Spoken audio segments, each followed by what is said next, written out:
And that's an ongoing trouble. I think it's important that we have this debate. It's a deliberation what the future of the EU will be all about, and we need lots of discussions of that, because there is no historic kind of pattern where we can say, okay, that's where we're going to. We have to invent the EU and the Eurozone anew, and this is really a challenge. And well, frankly, I'm biased, but I think we're going to make it. Thank you. Klaus, let me just pursue this a little bit more before we talk to the other members of the panel. You were talking about the sovereignty issue. Some people are saying that there is a renationalization of Europe going on. Maybe that shouldn't surprise too much, in the sense that you do still have a lot of asymmetries. You have economic asymmetries, of course. You also have political military asymmetries. You have Britain and France that are nuclear powers. You have the difficulty of assuming a command at the European level of a European army. There really isn't one.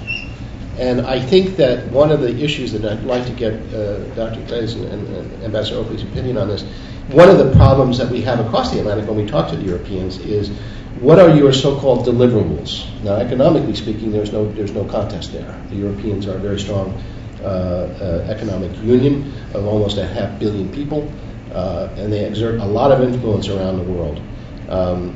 At the same time, taking that next step to be politically and militarily unified, I think, is a long way away, even though a lot of progress has been made. But in times of austerity, and Germany is a good example, where military budgets are being cut back, it's also difficult to imagine how the Europeans are going to be able to act as a unit, and maybe they won't be able to. Maybe there'll always be ad hoc arrangements among the various different countries. So I guess what I'm asking you, and I'll ask this with an anecdote, when Xavier Solana was in charge of the foreign policy unit before the Lisbon Treaty, we would talk to him about how he manages to develop a consensus in Europe and NATO. And we said, well, yeah, we have your phone office now. We have a phone call that we can make to you, Xavier Solana. But when you hang up, you have to make all the other calls to see whether or not there's still a consensus, even though we've been talking to you about what we need. So I guess what I'm asking you is, how do you see that next level of European aspiration looking in the next decade or so? It seems to me that it might be put on hold, given the economic situation. Or will it be driven by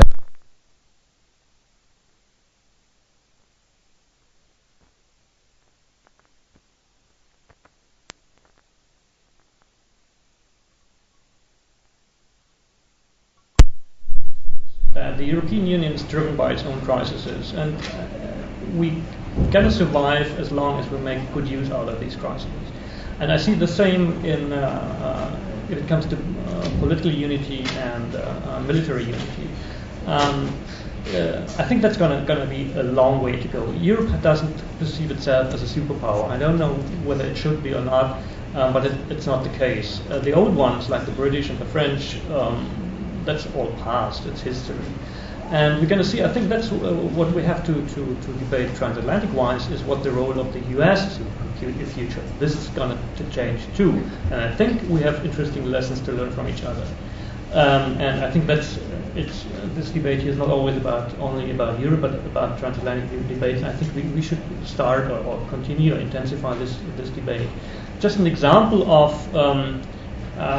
things we just can learn from each other military-wise, for example. Interestingly, in Germany, we have now an arch-conservative kind of defense minister, Mr. von Gutenberg, and he is doing something. The Greens, you should know, for the matter of fairness, that I have a green background, and the Greens always demanded a professional army, and not a draft army, an army draft and base, and he's doing that now. And he's doing two things: cutting back the national defense budget and increasing the troops Germany can deliver. So you can do both. I think that's an interesting message here to the Baltic and to the Hill too, that both can be done. You can reduce the expense, and I think the expenses for defense, and I think it is worth considering that to think about that here too. and to increase the combat force if you have to. And this is only on the background of a redefined security notion and a perception what threats are we faced with. It's not the classical thing. I think Afghanistan, Iraq are the last classical kind of wars of this kind of threat, and with our classical kind of army and military setting. The new threats are completely different in setting, different in perception, different in methods and tools, and I think both of us, transatlantic-wise, have to learn from that and to elaborate that. That's not forgiven. Therefore, again, we cut back, but after that we're going to be better off. Yeah, I think that's an important point, because sometimes Europeans get upset with us when we talk here in the States about measuring the benchmark of the future of Europe against military preparedness, and as opposed to looking at the kind of conflicts that are out there, be they environmental or be they migration, something you know a lot about. Right. Yeah. And so I think we need to understand, maybe as we look at it from here in Washington, D.C., how do we need Europe? Not if we need it, but how do we need Europe in the future? And I'm going to throw the question to you, Dr. Ikle. You've seen Europe. I should point, if you don't mind, here's a gentleman who was born in Switzerland, which is not a part of the EU yet, but we'd sort of like it to be. But the thing is that if you look at the evolution over 50 years, going back to the Rome Treaty of 1957, you have to say this is quite an accomplishment. But if you look forward, what do we here in Washington expect, hope, or at least try to encourage Europe to be?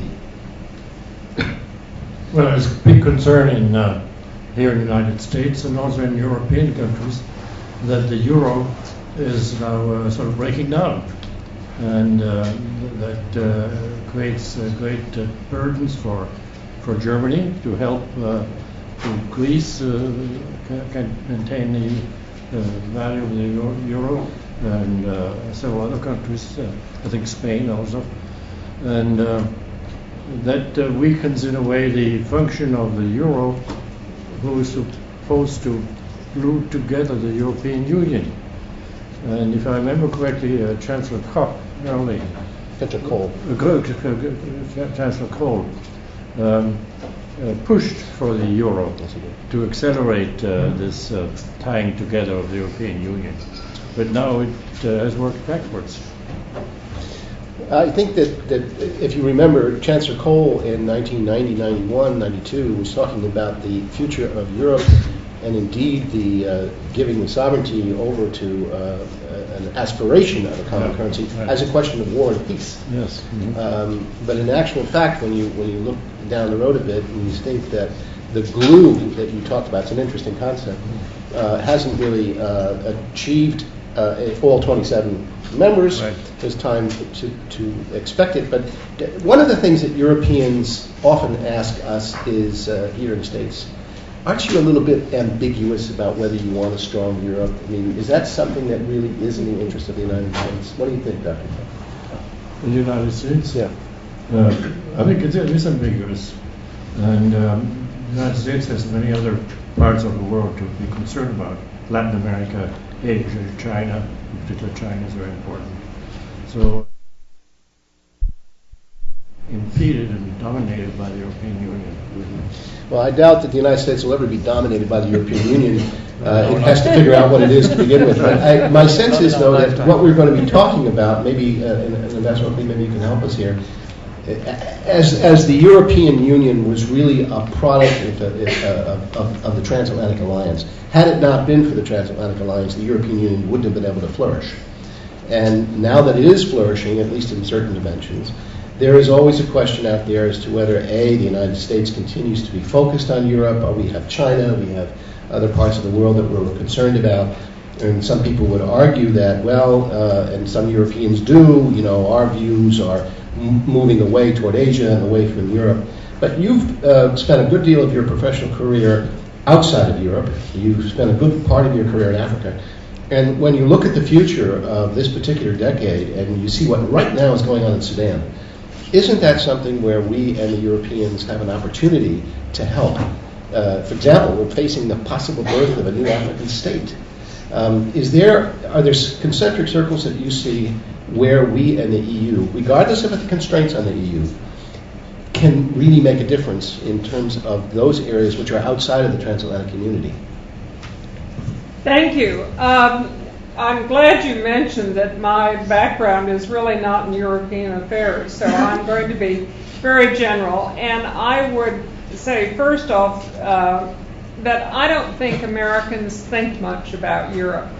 When you look at the headlines of our newspapers, it is Iraq, Afghanistan, maybe the Middle East, and China. And this is where we're focusing now. And part of that is the success of the transatlantic fellowship and community that has been developed. The Cold War is over. And I know, in all deference to Jack Matlock, who doesn't like to use the phrase that we won the Cold War, that is certainly the feeling. But it is over and done with. And Europe is a friend of the United States. And why really should there be problems among friends? And that we were always surprised when Europe does not agree with us, because we think back to, that we're friends and we've been working with them and we help this. Economics, I think, and the crises that we're facing around the world, in Europe, certainly in the United States, is changing this prism a little bit, because I think we do realize to solve the economic problems, it has to be a worldwide effort. And what happens to the euro is going to impact the United States and our economic future in a triangular relationship with Asia, and how that works out. And nobody's figured that out yet, so we're coming on that. I think the really bad days during 10 years ago, where the slogan was old Europe and disdain, I think that is over. I think we're on a healthier relationship now. Your mention of the Sudan highlights a problem that I think does exist, that we have not yet worked out the best modes of dealing with problems on a worldwide basis that are not in Europe. I think it's unthinkable to contemplate using NATO in the Sudan, for instance, if hostilities should break out there. Look at the Ivory Coast, caught on this kind of democratic dilemma of the non-elected president not leaving the palace. But what's the mechanism that we can cooperate with Europe? Now, we've traditionally used the UN, and that has certain advantages, but it's also slow and cumbersome. So I think that when we look to the future, we're going to have to invent some new ways of working with Europe. Perhaps ad hoc arrangements, coalitions of the willing, may be the best thing that we can do on this. And I would like to throw out as my last comment on this that it's very difficult right now to know who is the European spokesman.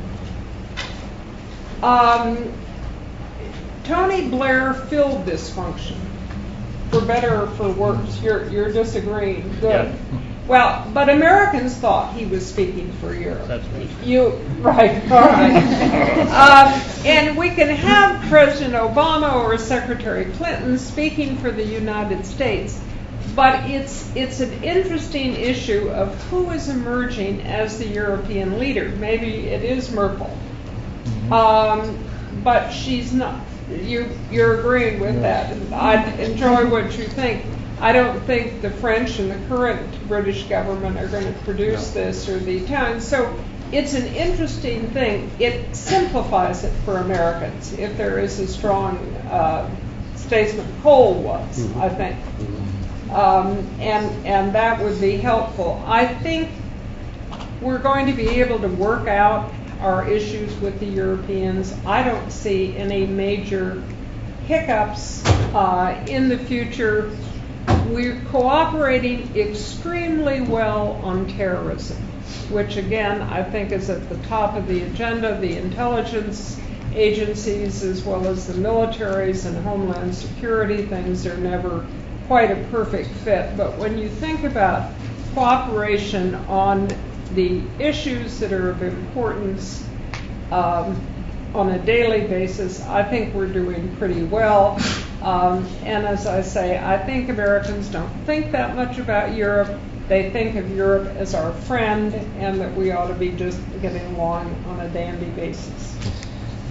Thank you, Ambassador. I think that one of the things that I would throw into that assessment is the fact that many of our issues that we have in the transatlantic framework are almost domestic issues among ourselves. Yeah. Just as the domestic issues among the EU are becoming increasingly involved in that sense of saying, with that said, which doesn't necessarily make it easier to deal with things like passenger airline lists and things of that sort that we argue with ourselves, but in fact we argue here among ourselves about these things. I think one of the things that we have to understand about the future of European-U.S. relations is that we are thinking not about Europe per se as we used to when the wall ran down the city of Berlin as the object of American foreign policy, but the European Union and some of the powerful countries within it as the subject of American foreign policy, meaning that we have to trilateralize on what it is that we need to do together to solve problems elsewhere. Klaus, do you agree with that? Yeah, that's very true. I like this notion of domestic politics because when we look into all the issues we're dealing with each other, there is no foreign policy, so to say, between the European Union and the US. The major issues we're dealing out with each other are on security, but not in the military sense, but on data processing, on airline lists, whether the Europeans want to integrate the US airlines into their cap and trade system. Taxes. Or taxes and this kind of stuff. So it's all very much domestic, and I think we sorted it out predominantly successfully. And therefore, I'm not quite sure whether it's so important that we don't have a Tony Blair as a European super minister or president or something, which never happened, by the way. But that's the European dissent is quite close about that. Let me put a little bit kind of a different perspective in discussion, because we also should look into the future. If we look at the transatlantic relations, the US and Europe have made two major achievements. One, we have developed a very successful democratic setting, and we have developed a very successful market system. And we have been not that successful in a democratic way, globalized these two notions. And I think together with a security issue, we have to think about the future of these areas. It's the economy. It's from a green, not only from a green perspective. Look at Australia or look at Pakistan, etc. Also, we have to think about how this system will has to be continued in the future. My take is that we have been very successful in setting up industrialized societies. Look at around here, all the success and wealth comes out of that. This is coming to an end, and we are now facing emerging powers following the same path that doesn't work. So that's a really huge kind of challenge. And this is very much what we call the notion of greening the economy. I think this is very important. Second thing is, how do we do that in a democratic way? We have experienced in the past some waves of democratization worldwide, and this stuck to a certain extent. And with the rise of China, many third world countries are thinking about why not going that kind of authoritarian way. It seems to be also successful. So we have to fight for what we stand for human rights and democracy in the world. And we have to go in this way, in a way to secure, to assure our security in this new environment. And I think these are the three challenges. We are stuck together, and we have shared values, a shared democratic system, a shared economic understanding. And I think that's a lot. It's a lot more than we share with anybody else of this world.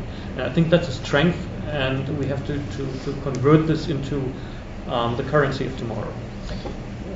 Dr. Ikle, you'll note that he talked about how we stick together. I think he was going in the direction of talking about a glue. and it's across the Atlantic, which involves not just the economic interdependency, but also our relationship with the rest of the world.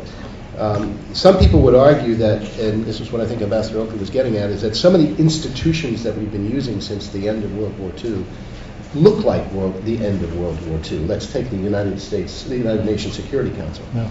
And there may be other organizations that have not yet been invented yet that we may need, but when you look ahead, do you see, as many people suggest, that there is going to be a need for a European a seat in the United Nations Security Council? Will that ever happen? I kind of doubt it.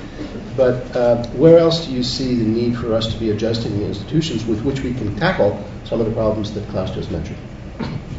Well, there are many countries that want to have a seat in the Security Council. And if you start adding additional seats, there's no way to stop. India wants to be added. Some large African countries wants to be added.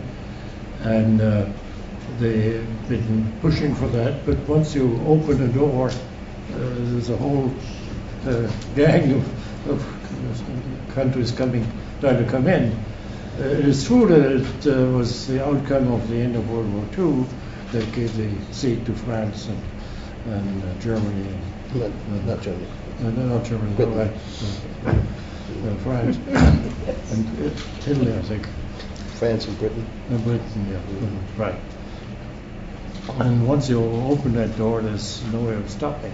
And then the Security Council becomes a huge group. Right.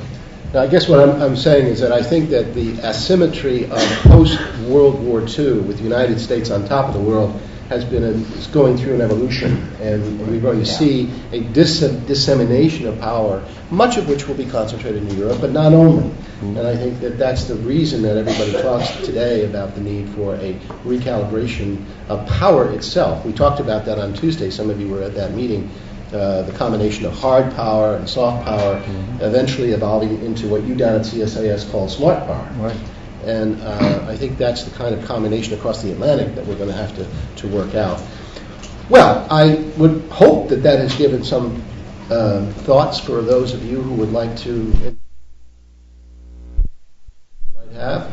I assume, Mark, we can't get questions from Berlin, but we can certainly hope that they have them. And but let me ask you if you'd like to address anything that we've discussed here before, or introduce something new. And I think Mark has a microphone in his hand. So, who wants to join the fray?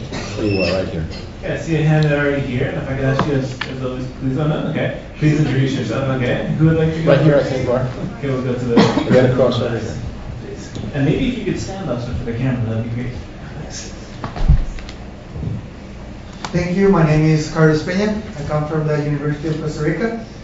I've been wondering that in the past few days, as we have been speaking about international relations and emerging economies and powers worldwide, it seems that United States is no longer number one. It seems that China is going to be number one in less than 10 years. Brazil is improving a lot. Don't you think, or don't you share this idea that Europe and United States, rather than trying to take leadership, should work as in a network with these emerging economies and emerging powers? Because I've been seeing that instead of telling the world what to do, I think that they should rather work as in a make a teamwork rather than tell everybody what to do, because it seems that it will get pretty tough to tell China right away to have human rights as the United States might protect, or Brazil to cut down the Amazonian forest. I think they want to do that as the United States might want to turn down some of the forest here. I don't know. I just heard some ideas on the top of my head, but do you share or not these arguments? Thank you very much. I think we'll collect a couple of questions, Mark, and there was one right across the table here, and we'll come back to that.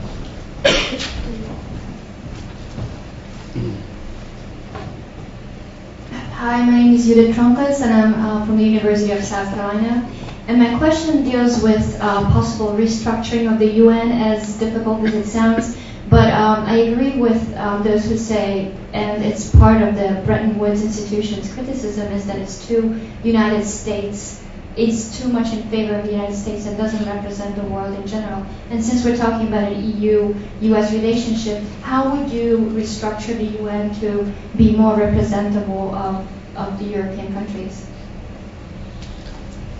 Maybe one more, Mark. So we have teamwork with, we have UN Security Council, and then we have one, I think, over here. Okay, all right. And then we'll come back over here. Thanks. Hello, Berlin.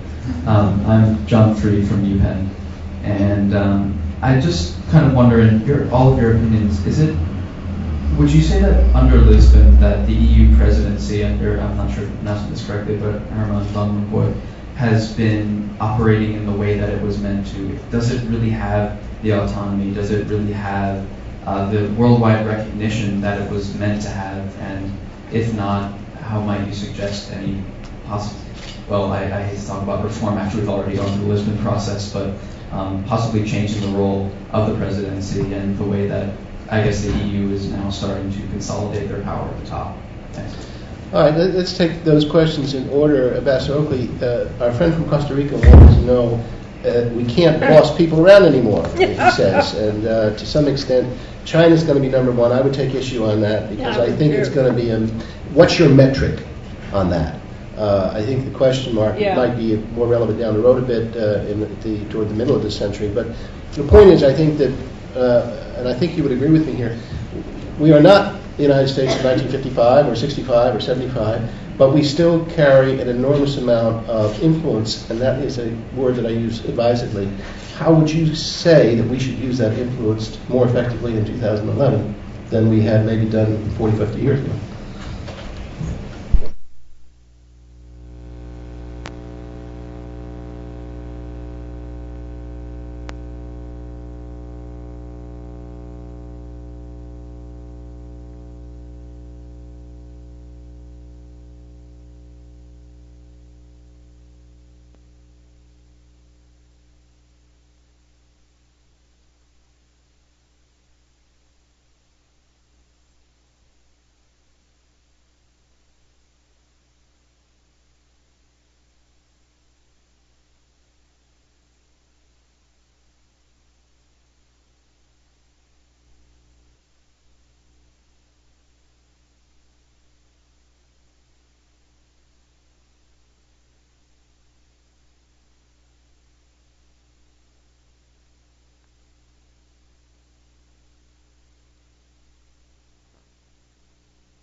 No doubt about it.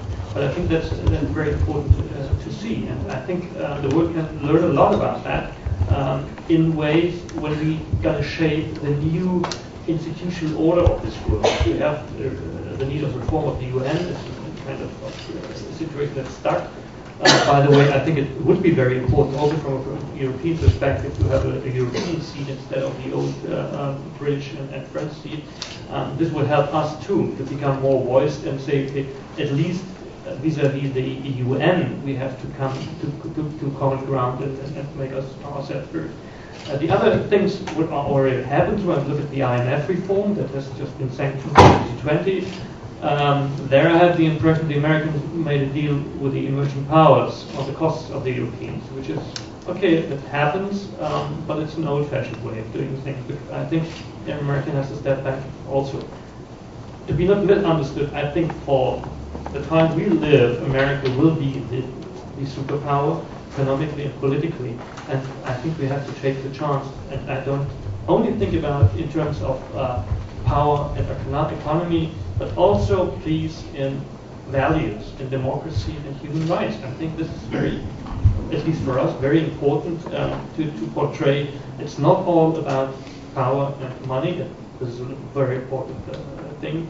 But the value that we share and we have to defend, also against China, however powerful it's going to be, and however economically the level will be towards the Americans.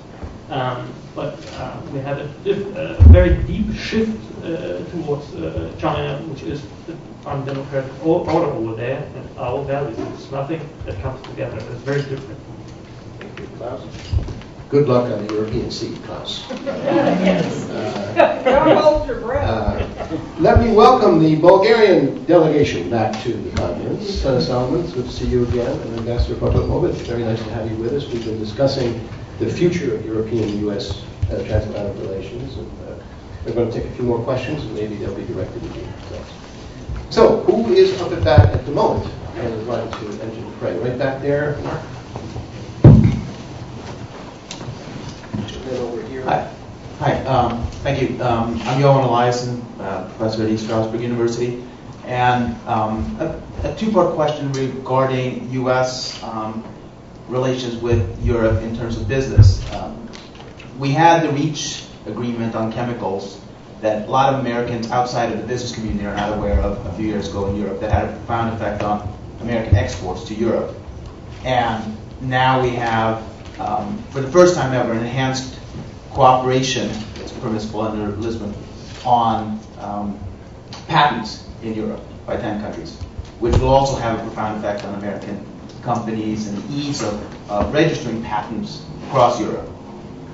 What potential other areas, I have my own ideas, but I want the panel's ideas, do you foresee as potential areas for enhanced cooperation in Europe, so that this two-tier, two-speed Europe that moves issues forward without the one or two objections that we've seen in the past?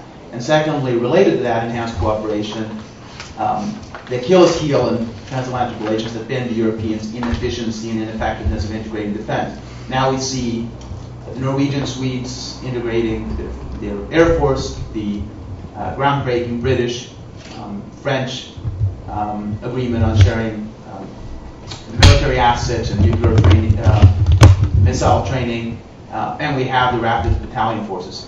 Do you think finally this economic and financial crisis will be the real catapult for effective European defense cooperation and ultimately integration that's been moving ever so slowly since St. Malo for the last 12 years? Thank you. All right, so areas of cooperation between the United States and Europe, and then can Europeans effectively get defense? Mark, you want to get another question or two in here? There's one down here. We have two. I'm not sure who's first. Maybe we can get both of them. Hi, thank you. My name is Alice, and I'm from Yale University. I have a question that's directed at the Bulgarian delegation that just came in. I wanted to know if you could clear up this great mystery for me, which is that the Bulgarian finance minister turned down the IMF loan, and I was wondering why he did that. And then secondly, a tangentially related question is, after the St. John the Baptist remains were found in Bulgaria, the finance minister thought, oh, this is going to save our economy, and he invested a lot of money into this project. And so I was wondering if you could explain these actions and the current state of the Bulgarian economy. Well, we know what your specialty at Yale is now, don't we? Christina Marin, UMUC. As Dr. James said, we have a phone number now for the European Union, but there are at least 3 extensions. So still we have a problem there. At the latest NATO summit in Lisbon, the summit was followed by only a 2-hour US-EU summit, and this was of course justified by the fact that we are friends, as everybody here mentioned, and there are no controversial issues to discuss. However, in late November, one of the former chief negotiators for European membership in Eastern Europe noted, and I quote, if EU is not going to consolidate its unity, US could look towards other entities for strategic alliances. Also in December, the Center for American Progress had a series of events where current and former US officials underscore times and again that the U.S. is a Pacific nation, right? So in this context, what could be other strategic alliances that U.S. could get into? Okay, I think we'll take those three in order. Ambassador Oakley, if you were thinking back to your time at State and the arguments that we had across the Atlantic about trade, about non-tariff barriers and things of that sort, where would you see our common denominators emerging, especially in light of what we talked about before about domestic concerns that we have that we share? Where would you see new opportunities, new boundaries, new parameters for U.S.-European Union cooperation? Well, this is not my field at all, so I would be brief, but it would seem to me that if there's not an EU office set up to deal with this, where we can, through our representation to the EU, deal with these things, then perhaps some ad hoc working groups, and to see what works and what doesn't work, and whether they would have the authority to make recommendations that would stick. I mean, there are a lot of work, there's a lot of concern and a lot of work being done by the Transatlantic Business Council. And there are a huge number of networks across the Atlantic that are probing these things. And I would venture to say that, the driving force for that is often the business community that are trying to get beyond the barriers. Our markets are huge, our share, if you imagine the world economy as a bunch of pipes, the pipes that go across the Atlantic are far and away much thicker than they are in other parts of the world. So in that respect, I think it's inevitable that we're going to find common denominators. I would also point that to environmental and energy-driven issues too. The second issue, and unfortunately Dr. Clay's at the moment not here, if I could venture in response to that, I think that the austerity measures will force the Europeans to figure out what it is that they can do. You're right about the Danes, and you're right about the French and the Brits, and to some extent the notion is, does everybody need a navy? Does Luxembourg need a navy?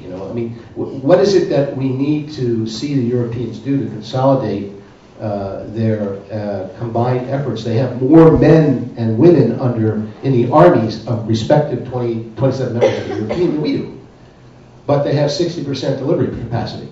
And so I think that you're right, the austerity issues, are going to cause people to say, what can we do, what more can we do with less? And you're seeing that happen, by the way, here. Mr. Gates is thinking about $100 billion that he'd like to cut from the budget. So I think it's an inevitable process.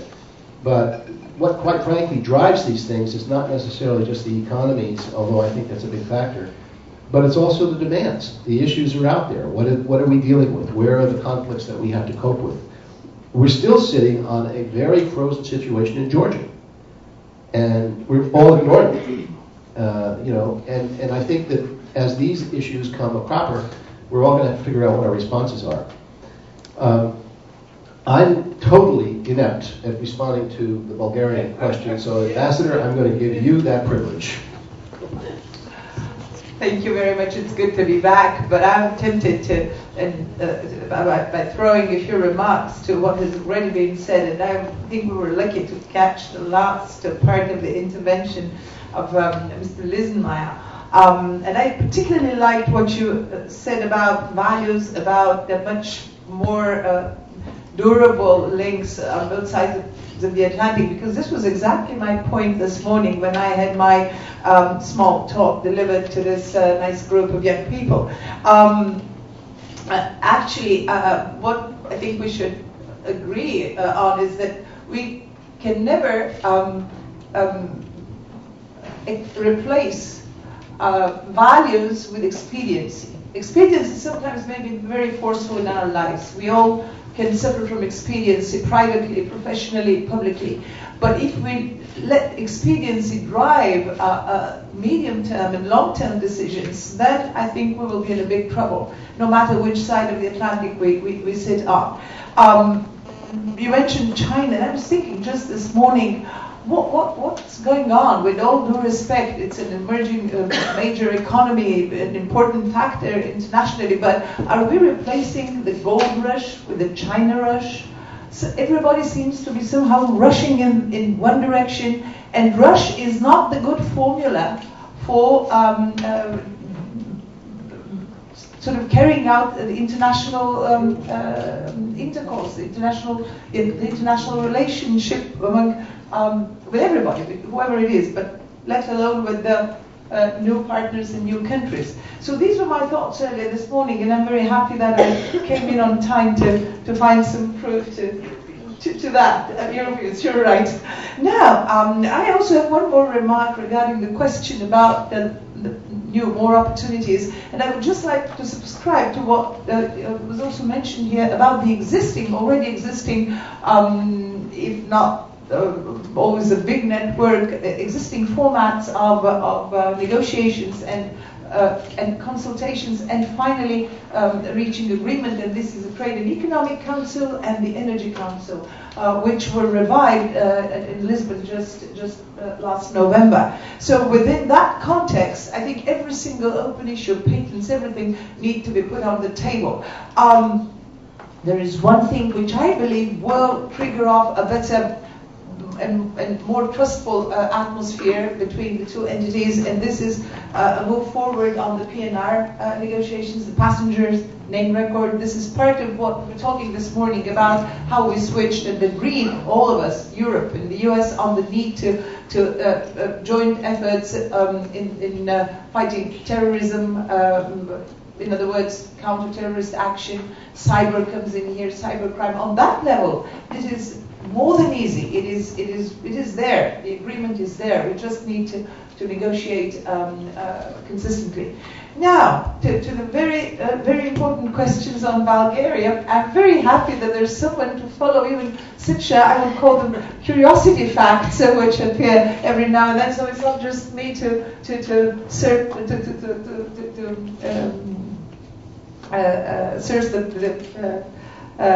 the internet. Now, with the John the Baptist thing, you know what? This is a big race. It's a big competition worldwide. What I hear is that more of these remains around. So eventually, we obviously need to find out who's are the best. But that's kind of jokingly trying to tell you that definitely.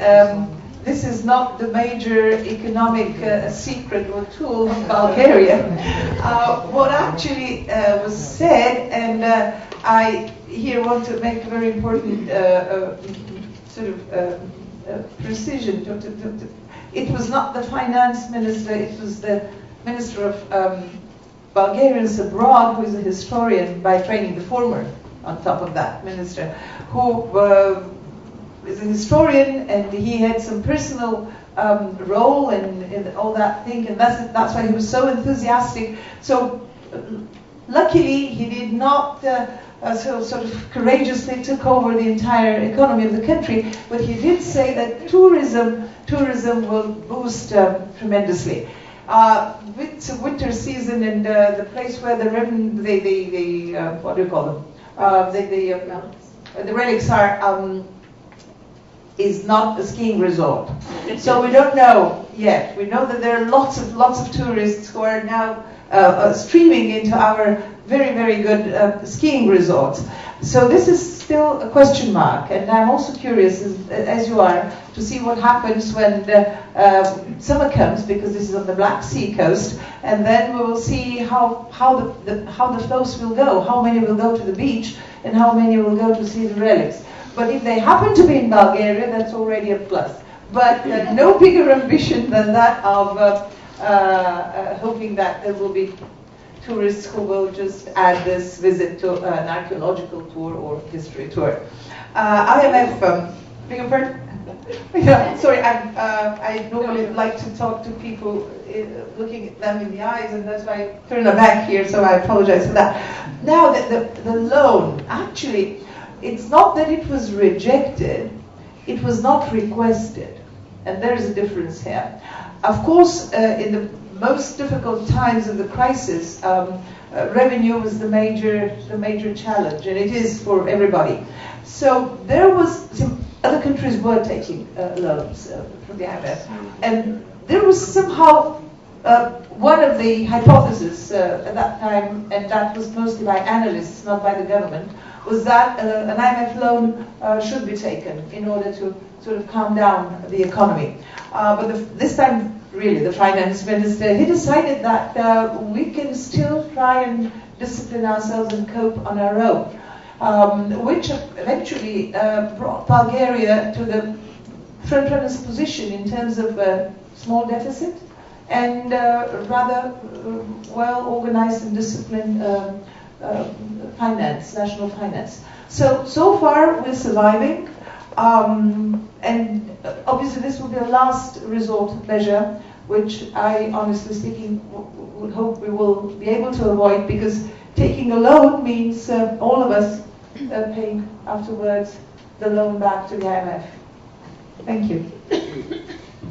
Thank you, Ambassador. Well, I didn't know John the Baptist got around that much. It's really fascinating. In any event, I think we've reached the end of our discussion time. And can I say a word about John the Baptist? John the Baptist. Actually, the saying already helped. Because maybe you have heard that only a week ago, CNN announced that Bulgaria is among the top 10 touristic destinations. And this is really because of St. John the Baptist.